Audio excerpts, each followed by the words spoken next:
Break के बाद सी news Bharat में आप सभी का स्वागत है। वक्त है बुलेटिन का। इस बुलेटिन में बात होगी बलिया की, जहां बिचला घाट में दबंग भूमाफियाओं के हौसले हैं बुलंद। साथ ही चर्चा होगी बरेली की, जहां जहबा दबंगों ने बेखौफ होकर लगाई जीरो टॉलरेंस नीति में सेंध। और बात होगी हाथरस की, जहां महाशिवरात्रि को लेकर तैयारियां हुई शुरू। इन तमाम खबरों पर होगी विस्तार से चर्चा। खबर बलिया के कोतवाली क्षेत्र के बिचला घाट के शनिचरी मंदिर उस पार से है, जहां दबंग भूमाफियाओं के हौसले बुलंद हैं। दबंग भूमाफिया लोगों की जमीनें जबरन हड़पने के काम में लगे हुए हैं, जबकि इन मामलों में कार्यवाही के नाम पर प्रशासन और पुलिस बेपरवाह नजर आ रही है। ताजा मामला बलिया शहर कोतवाली क्षेत्र के बेदुआ इलाके का है, जहां एक परिवार की पुश्तैनी जमीन को दबंग भूमाफिया हड़पने की कोशिश में जुटे हुए हैं। बाढ़ क्षेत्र की जमीन को दबंग प्लॉटिंग कर बेचने की जुगत में लगे हुए हैं, जबकि पीड़ित परिवार लगातार अपनी पुश्तैनी जमीन को बचाने के बजाय पिछले 6 महीने से सरकारी दफ्तरों के चक्कर काटने के पर मजबूर है। बताया जा रहा है कि बेदुआ मौजा में आराजी संख्या 46, 47 और 48 में एक ही परिवार के कई लोग सह खातेदार हैं। इस जमीन को कुछ दबंग भूमाफिया हड़पने की फिराक में लगे हैं।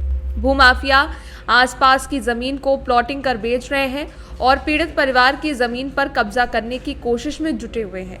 पीड़ित लोग अपनी जमीन बचाने के लिए प्रशासनिक और पुलिस अफसरों से न्याय की फरियाद कर रहे हैं। इस मामले में पीड़ित लोगों ने जब जमीन की पैमाइश एयर सीमांकन कराने की कोशिश की तो दबंग भूमाफियाओं ने गुंडागर्दी करते हुए सीमांकन का काम रुकवा दिया। ऐसे में पीड़ितों ने सरकार से न्याय और दबंगों के खिलाफ कार्रवाई की फरियाद की है।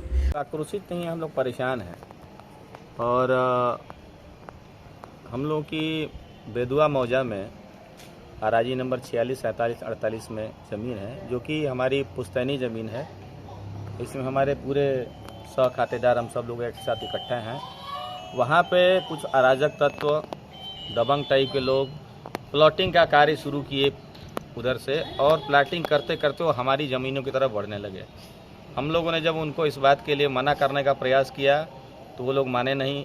हम लोग समय समय पर थाना दिवस हो, डीएम साहब के यहाँ हो, एसपी साहब के यहाँ हो, प्रार्थना पत्र लेकर बारंबार गए। हर बार कुछ न कुछ आदेशित किया जाता था। बाद में एक बार आदेशित ये हुआ कि आप लोग धारा 24 के अंतर्गत इसकी पैमाइश करवाइए, तभी इसका जो है उचित समाधान मिल पाएगा। उसकी जो भी प्रक्रिया होती थी हम लोगों ने उसको किया। प्रक्रिया पूरी होने के बाद कल 4 मार्च को नियत समय हम लोगों को नोटिस के द्वारा पता चला कि 4 मार्च को आप लोगों की वहाँ पे नापी होनी है। और जब हम लोग वहाँ नापी, कहाँ के रहने वाले हैं? जाफरीगंज के हैं। थाना और थाना कोतवाली बलिया ही है। क्या पूरा मामला है बताइए। हम लोग की ज़मीन बेदुआ मौजे में है और इस ज़मीन को गिरजा शंकर और गंगा सागर राय, इन तमाम लोगों के द्वारा, मतलब इन्हीं लोग के द्वारा लूटी जा रही है। अन्य नंबर बेच के इस नंबर पर कब्जा दिया जा रहा है। हम लोग जब जा रहे हैं पैमाइश कराने के लिए, वो लोग पैमाइश करने नहीं दे रहा है, क्योंकि उन लोग को ज़मीन लूटना है। ये कौन है? गिरजा शंकर है और वो साइड के प्लाटर हैं। और सबसे बड़ी बात यह है कि बाढ़ क्षेत्र में ये लोग प्लाटिंग कर रहे हैं। आप लोग क्या चाहते हैं पूरे मामले से?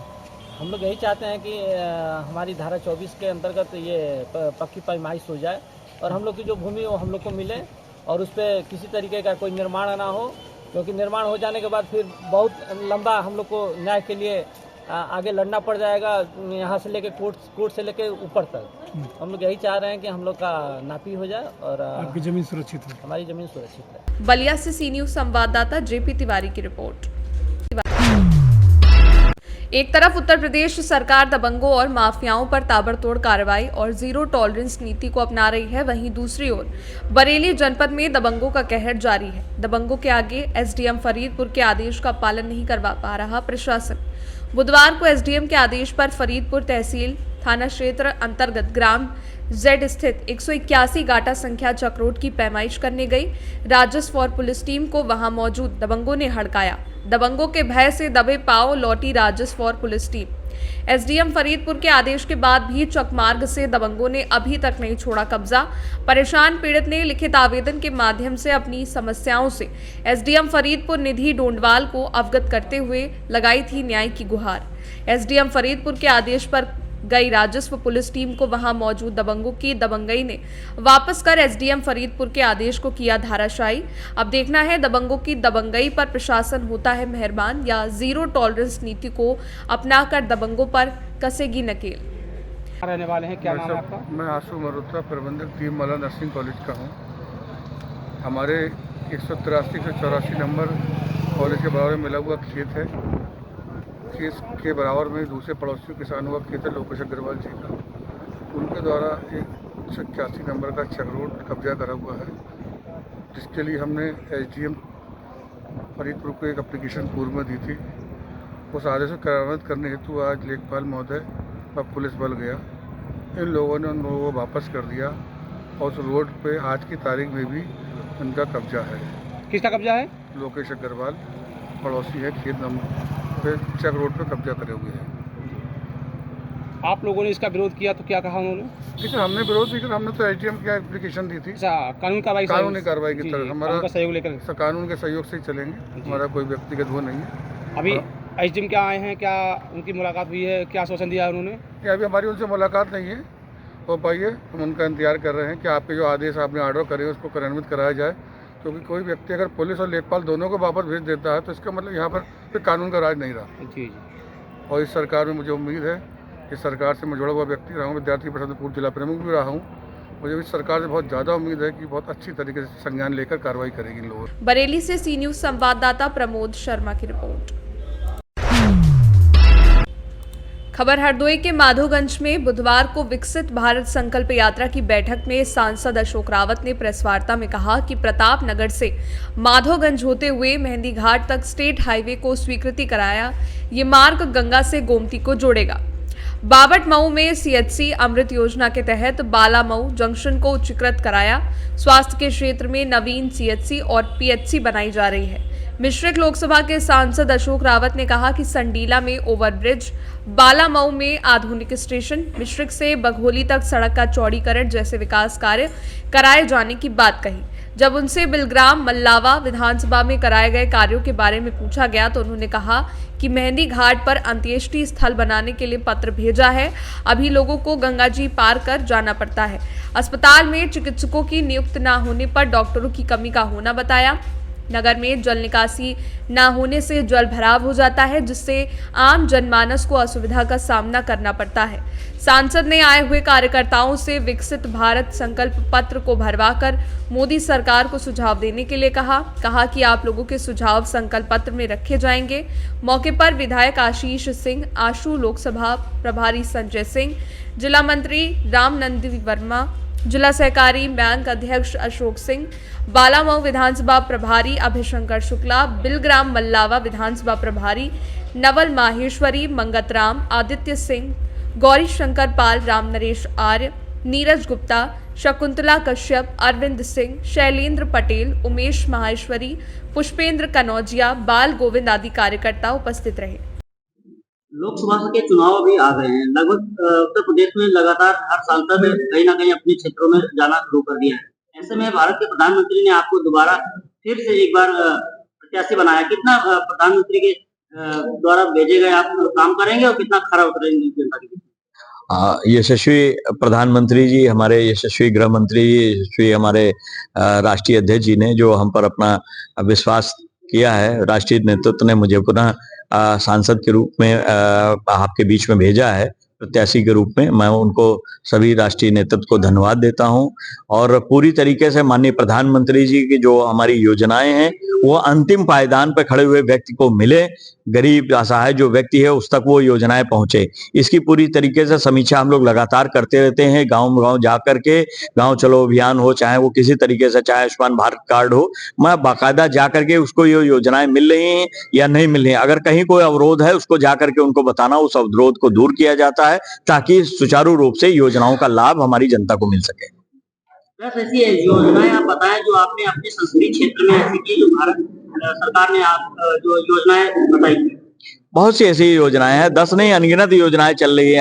ऐसा नहीं है, देखिए लोगों के लिए नौकरी के आज बहुत से अवसर हैं, लेकिन आदमी को करने की अंदर क्षमता होनी चाहिए।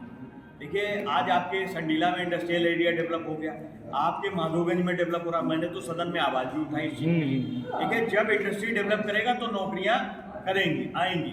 इसी तरीके से आपका टेक्सटाइल पार्क हमारा जो कताई मिल बंद हो गई थी उसके लिए मैं प्रयास करता रहा और प्रधानमंत्री मित्र पार्क में को लेकर के एक हमारा हरदोई और लखनऊ के बीच में एक आपका प्रधानमंत्री मित्र पार्क सेक्शन हो गया, जिसमें 40% हिस्सा हरदोई का है और 60% लखनऊ का। जब वहाँ पर इंडस्ट्रीज सेटअप होंगी तो नौकरियाँ अपने आप आएंगी। बर्जर फैक्ट्री आई तो क्या नौकरी नहीं आई, रोजगार आया।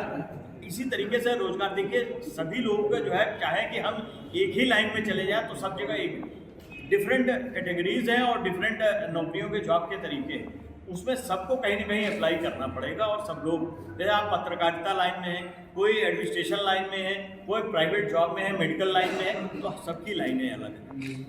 मतलब किया जाए उसी में, मतलब सारी सुविधाएं उपलब्ध करा दी जाए तो नहीं, देखिए ये ऐसा है, करा तो जा सकता है लेकिन जनता की ही डिमांड होती है।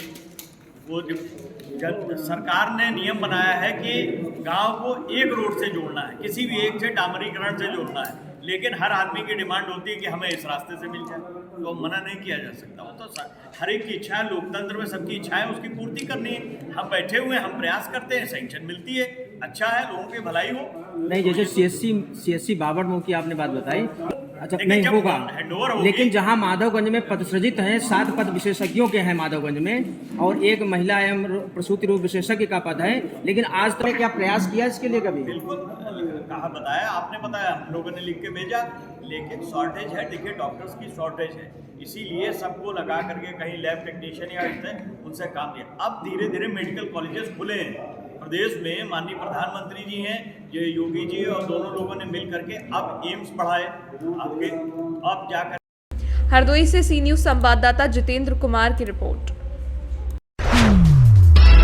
खबर हरदोई से है, जहां अहिरोरी में काईमऊ गांव में श्री अनमोल कृष्ण शास्त्री महाराज के सानिध्य में चल रहे 108 कुंडीय लक्ष्मी नारायण महायज्ञ में हवन कुंडों पर रोजाना 216 यजमान 4 घंटे में 1.25 लाख आहुतियां डाल रहे हैं। यहां एक मंत्र के उच्चारण के साथ एक बार में 325 आहुतियां डाली जा रही हैं। यज्ञ में अब तक 3,75,000 आहुतियां डाली जा चुकी हैं। वहीं यज्ञ स्थल पर चल रही श्रीमद् भागवत कथा में बड़ी संख्या में श्रद्धालु कथा प्रारंभ होने से 1 घंटे पहले ही पहुंच रहे हैं। यज्ञाचार्य श्री करुणा शंकर शास्त्री ने बताया कि महायज्ञ में बैठे यजमान तो आहुतियां डालकर प्रभु की भक्ति कर रहे हैं, लेकिन जो लोग इसमें बैठ नहीं पा रहे हैं वो यज्ञ स्थल की परिक्रमा कर पुण्य प्राप्त कर रहे हैं। महायज्ञ के बाद संतों श्रद्धालुओं के महायज्ञ के बाद संतों श्रद्धालुओं के ठहरने के लिए यज्ञ स्थल पर ही अस्थायी व्यवस्था की गई है। इस अवसर पर अनमोल कृष्ण शास्त्री महाराज ने कहा कि हवन करने से व्यक्ति की कठिन परिस्थिति में भी हार नहीं होती, क्योंकि हवन कुंड में डाली गई हर एक आहुति से जीवन रूपी अग्नि को विस्तार मिलता है। मौके पर अभिषेक तिवारी, अनुज तिवारी, अखिलेश द्विवेदी, रजनीश तिवारी, अंकित तिवारी, प्रशांत त्रिपाठी, शिवम तिवारी, सूरज तिवारी, सत्यम कुमार सहित हजारों महिला पुरुष श्रद्धालु उपस्थित रहे। समस्त भगवत भक्तों को जय श्री राधे, जय श्री कृष्णा। भक्तों, आपको पता है 108 कुंडी विराट श्री लक्ष्मीनारायण महायज्ञ ग्राम काईमऊ की पावन भूमि पर दिनांक 2 मार्च से चल रहा है और आज भक्तों इस पावन कथा महोत्सव का 5वां दिन है। आज यहाँ पर बड़ा सुंदर लाला कन्हैया का जन्मोत्सव मनाया जाएगा। पूरे क्षेत्र से लोग पधार रहे हैं और यहाँ लोग आकर के कल से यहाँ पर यज्ञ कुंडों में आहुतियाँ डलना प्रारंभ हो चुकी हैं। यज्ञ प्रारंभ हो चुका, आप भी आइए, आपका स्वागत। आप अपने पूरे परिवार के साथ में आकर यज्ञ करिए, बैठ करके हवन लाभ लीजिए, कथा श्रवण करिए। रात्रि में ठीक 8:30 बजे से लेकर के 12 बजे तक राष्ट्रलीला का दर्शन करिए, क्योंकि समस्त क्षेत्र की जनता का, समस्त ग्रामवासियों का, सबका परम सौभाग्य का विषय है। इसलिए समस्त भगवत भक्तों को जय श्री राधे, जय श्री कृष्ण। हरदोई से सी न्यूज संवाददाता पीयूष तिवारी की रिपोर्ट। हाथरस जिले की सादाबाद तहसील में महाशिवरात्रि के पर्व को लेकर प्रशासनिक अधिकारियों के साथ साथ सर्व प्राचीन मंदिर बाबा बैजनाथ धाम पर तैयारियां शुरू कर दी गई हैं। इसी के साथ आपको बता दें कि इस बार भारी संख्या में आने की संभावना है। इसके साथ साथ सोरों और राजघाट काबारियों द्वारा गंगा जल को लाकर बाबा भोलेनाथ पर जल चढ़ाकर श्रद्धालु अपनी मनोकामनाओं को पूरा करने के लिए यहां आते हैं, जिसको देखते हुए प्रशासनिक अधिकारियों और श्रद्धालुओं द्वारा जगह जगह पर पंडाल लगाकर उनके भोजन पानी दवाओं के साथ साथ विश्राम का भी प्रबंध किया गया है। आचार्य जी, आपका नाम? कृष्णांजलि। बैजनाथ मंदिर पर आप यहाँ कब से सेवा में लगे हुए हैं? 6 साल हो गई। तो जिस तरीके से महाशिवरात्रि का जो कल का पर्व है, तो उसे लेके आपका क्या कहना है? और वो ये अपनी सेफ्टी दिया, सब अपनी व्यवस्था दिया अपनी। ये कितना प्राचीन मंदिर है, यहाँ की कुछ विशेषता है? 15 साल पहले मंदिर है, ऊपर पर बना हुआ है। जी महाराज जी। हाँ जी बताऊँ, ये 15 साल पहले का मंदिर है। अच्छी मनोकामनाएं पूरी होती हैं यहाँ, थोड़ी अच्छे भक्त आते हैं, सब बात पूरी हो जाती हैं। यहाँ जैसे कि सुनने में आया है कि यहाँ जो कांवड़ लेके आते हैं भोले के भक्त, हाँ। वो कहाँ से लेके आते हैं और कितनी संख्या में यहाँ के? बहुत दूर के आते हैं, आसपास के बहुत दूर से आते हैं। मनोकामना पूरी चढ़ती है यहाँ कांवड़। यहाँ जल चढ़ाने के लिए भी आते हैं? चढ़ाने के लिए। और क्या क्या आस्थाएं रहती हैं मंदिर के प्रति? ऐसा होती है, मनोकामना पूरी होती है। अच्छी सिद्ध मंदिर है, अच्छी भूख।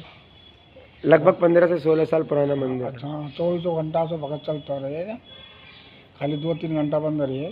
और मंदिर की व्यवस्थाओं को लेके यहाँ किसी भी प्रकार की कोई परेशानी या फिर कोई परेशानी संस्था से किसी से कोई? बढ़िया चैन से वहाँ बनता है, कोई परेशानी नहीं है, पुलिस लग जाती है। प्रशासनिक अधिकारियाँ भी आपकी काफ़ी मदद करते हैं? हाँ, सब मदद पुलिस लग जाती है। कल आए एसपी सब, GSP सब, पूरा प्रशासन आया गाड़ी में। हाथरस से सी न्यूज संवाददाता प्रशांत अग्रवाल की रिपोर्ट। उन्नाव जनपद के ब्लॉक सभागार मियागंज में एक विशेष उत्सव हमारा आंगन हमारे बच्चे मनाया गया, जिसका मुख्य उद्देश्य प्री प्राइमरी शिक्षा और बाल विकास को प्रोत्साहित करना है। खंड शिक्षा अधिकारी मियागंज मनीन्द्र कुमार के दिशा निर्देशन में आयोजित कार्यक्रम में को-लोकेटेड आंगनबाड़ी कार्यकर्त्री और सहायिका को-लोकेटेड विद्यालयों के नोडल शिक्षक, नोडल संकुल शिक्षक और हर न्याय पंचायत से चुने गए 5 निपुण छात्र शामिल हुए। कार्यक्रम में बाल विकास परियोजना अधिकारी मियागंज सर्वेश कुमारी, नोडल SRG अखिलेश शुक्ला, बाल विकास पुष्टाहार विभाग से सुपरवाइजर और ICDS के कर्मचारी मौजूद रहे। दीप प्रज्वलन और अतिथियों को बैच अलंकरण के साथ कार्यक्रम का संचालन किया गया। कार्यक्रम में प्रत्येक न्याय पंचायत से चुने गए 3 निपुण प्राथमिक कक्षाओं के छात्रों और आंगनबाड़ी से 2 निपुण बच्चों को उनके अभिभावकों के साथ पुरस्कृत कर सम्मानित किया गया। कार्यक्रम का संचालन आशुतोष त्रिपाठी द्वारा किया गया। कार्यक्रम में माता उन्मुखीकरण, स्कूल रेडीनेस और चहक जैसे महत्वपूर्ण विषयों पर ARP बबीता त्रिवेदी द्वारा चर्चा की गई। ARP अमित वर्मा द्वारा समुदाय की भूमिका पर गहन चर्चा की गई, जिससे सभी उपस्थित जनों को शिक्षा के प्रति अपनी जिम्मेदारियों का एहसास हुआ। वहीं ARP अजय सिंह और चंद्रपाल द्वारा प्री प्राइमरी शिक्षा संबंधी पुस्तकों और उपकरणों की संक्षिप्त सूची प्रस्तुत की गई। कार्यक्रम में शिक्षक ऋषभ दीक्षित, सुनील कुमार, नीरज, अमित, अनुराग इत्यादि मौजूद रहे। बच्चा कहीं न कहीं सीखने के लिए तैयार है। अगर वो सीखने के लिए तैयार है तो समझिएगा आपका आधे से अधिक काम आपका समाप्त होगा, तो खुद सीख लेगा। तो ये बहुत आवश्यक है कि हमें एक नई जिम्मेदारी दी गई।